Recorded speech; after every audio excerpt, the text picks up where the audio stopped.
बड़ा भयावह संसार है। जो विषयों का सेवन करने वाला मन है वो ये अनुभव नहीं होने दे रहा इस भयावह जगत का। नहीं तो आप भजन में बैठिए, फिर देखिए आपको मन कैसे भय दिखाता है। जब आप ईमानदारी से भजन करेंगे तब असली में आपको मन का स्वरूप समझ में आएगा कि मन है क्या। ये मृत्यु का भय उपस्थित कर देता है, क्योंकि निर्विषय निसंकल्प हुए बिना भगवत प्राप्ति होती नहीं। तो निर्विषय निसंकल्प के लिए बार बार चित्त वृत्ति को शरीर संसार से हटाकर जब हम परमात्मा चिंतन में, प्रियालाल के चिंतन में लगाते हैं तो मन निर्विषय होने लगता है। ये घबराहट पैदा कर देता है। ऐसे ही बिना किसी प्रयोजन के भय, घबराहट, विशेष चिंता, विशेष क्लेश, ऐसा लगता है चारों तरफ अंधकार है, कोई हमें आश्रय देने वाला नहीं। बड़ा भयमयी स्थिति आ जाती है। जब कोई ईमानदारी से भजन करता है तब की बात कह रहा हूं। बैलेंस बना के भजन करने वाली बात अलग है कि थोड़ा विषय सेवन भी होता रहा, थोड़ा भजन भी कर लिया, वो मन राजी है, इतने में तुम्हें पटक देगा। उसे पता है कि मेरे बल में कोई कमी नहीं होने वाली इसके भजन से। लेकिन जब आप निर्विषय होकर भजन में लगते हैं तब वो घबरा जाता है मन। फिर वो घबराहट पैदा, ये अनुभव की बात कह रहे हैं, ये अपनी छाती की बात कह रहे हैं। यदि आपको भगवत प्राप्ति के मार्ग में अग्रसर होना है तो इस बात को देखो।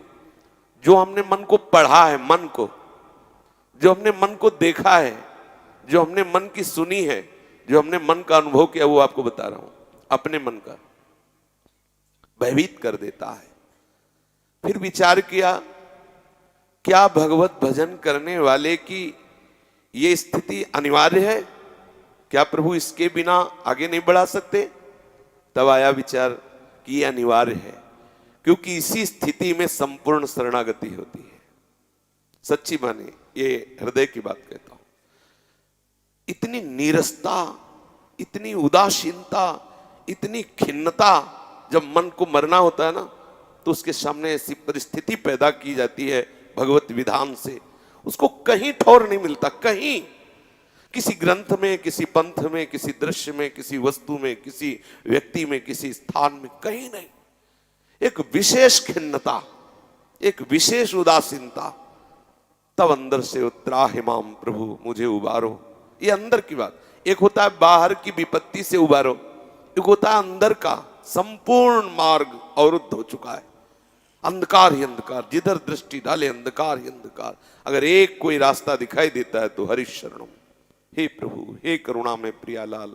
अब सब, तब उसको मार्ग नजर आता है जहां से हम प्रियालाल तक पहुंचते हैं। ये अंदर की बात है। यदि वास्तविक आप भजन कर रहे हैं तो आप देखेंगे कि आप ईमानदारी से संपूर्ण दिनचर्या ठीक ठीक निर्वाह कर रहे हैं, पर आपका मन बहुत गंदा चिंतन करता है। ये जितनी बातें हम आपको बता रहे हैं, ये अपने हृदय की बता रहे हैं। साधक वहां घबराने लगता है कि बिल्कुल हम गंदे आचरण नहीं कर रहे, बिल्कुल हमें आवश्यकता भी नहीं है, मुझे प्रभु को रिझाना है, लेकिन ये सब क्यों आ रहा है? बहुत परेशान होने लगता है।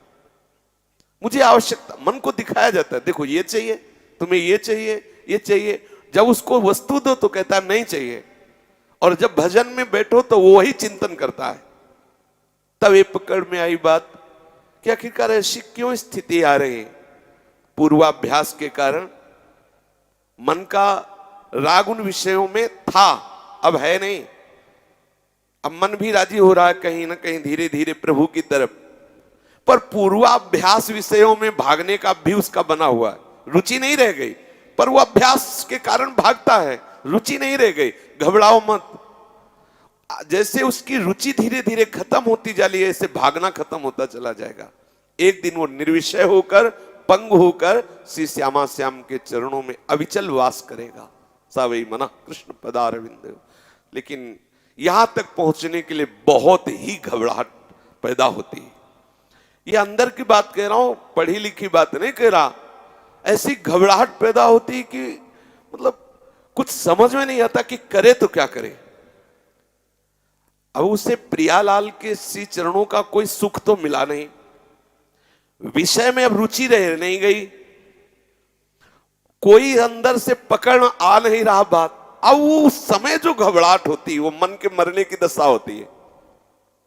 मन ही मार तन हार के वृंदावन में गाज, मन मारिया तन बस में कीना, हुआ भरम सब दूर।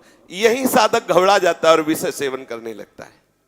ये एक ऐसी स्थिति है जहां साधक घबरा जाता है और वो विषय प्रपंच, दूसरे की निंदा करना, दूसरे के गुण दोष देखना, या शब्द स्पर्श रूप रसगंध किसी भी विषय को स्वीकार, जहां विषय स्वीकार किया तहां मन में दोष पैदा हो गया। हर्ष रूपी दोष पैदा हुआ, वो उदासीनता गई। जहां वो उदासीनता गई तो जो मार्ग मिलने वाला था भगवत प्राप्ति को, फिर वहीं रुक गया। अब साधक सोचता है कि चलो किसी तरह जिए, बस ये बहुत बड़ी कमी आ गई। ये बहुत ध्यान देने का विषय है। प्रार्थना है इसे तर्क शून्य होकर के स्वीकार किया जाए। इसलिए हम एक एक वृत्ति को निर्विषय करने, हमारी साधना यही है। देखो, बाहर की जितनी चेष्टाएं हैं वो अंतर्मुख होने के लिए हैं। हम बाड़ी पाठ कर रहे हैं, श्री जी की सेवा कर रहे हैं, हम कीर्तन कर रहे हैं, इन सब का फल ये है कि हमारा चित्त जो है किसी भी शब्द स्पर्श रूप रसगंध प्राकृतिक भोगों में ना जाकर शब्द स्पर्श रूप रसगंध प्रियालाल की तरफ हमारा मन जाने लगे, हमारा चित्त जाने लगे। ये हमारी साधना का उद्देश्य है। यदि हमें ये हुआ कि 4 घंटे हमने वाणी पाठ कर लिया, 4 घंटे हमने नाम जप कर लिया, भाई इतना कर तो लिया, अब घंटे 2 घंटे हम विषय सेवन कर लेते हैं, थोड़ा मौज मस्ती भी चाहिए, एकदम मन को मार दिया। ऐसा क्या हर समय माले लिए हैं, हर समय उदासीन बैठे हैं, मुंह हिल गए, ये नहीं होना चाहिए। घंटा 2 घंटा तो समझ लो ये बहुत घातक बात है। साधक कितनी देर हम क्यों हंसे, किससे हंसे, क्या मिले, वो हमारे हृदय की जलन को शांत कर पाएगा और बढ़ा देगा।